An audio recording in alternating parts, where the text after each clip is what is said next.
Undangan pernikahan Virgon Lindi Fitriana bocor, keluarga minta privasi. Kartu undangan pernikahan penyanyi Virgon dan sang kekasih, Lindi Fitriana, yang dijadwalkan pada 26 Februari 2026, beredar di media sosial. Jelang hari bahagia tersebut, pihak keluarga meminta untuk menghormati privasi acara pernikahan yang disebut akan digelar secara tertutup dan tidak untuk umum.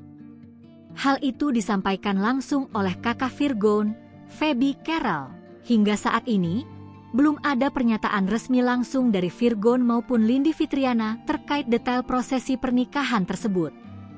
Pihak keluarga pun memilih untuk membatasi informasi demi menjaga kehikmatan dan kenyamanan acara. Diketahui, kabar mengejutkan datang dari musisi Virgon. Virgon dikabarkan akan melepaskan status dudanya dengan menikahi seorang perempuan bernama Lindi Fitriana. Dalam undangan digital yang beredar bertuliskan hari bahagia itu akan digelar pada 26 Februari 2026. Namun, keterangan lokasi akad nikah tak terlihat dari foto undangan berwarna putih itu. Hanya nama lengkap mempelai beserta kedua orang tua masing-masing. Tertera nama Virgon Teguh Putra, putra dari almarhum Bapak Teguh Awijaya dan Ibu Eva Halyono Sihamanurung serta Lindi Fitriana, putri dari Bapak H. Pranajaya, SC, MM dan Ibu HJ Eis Yuningsih.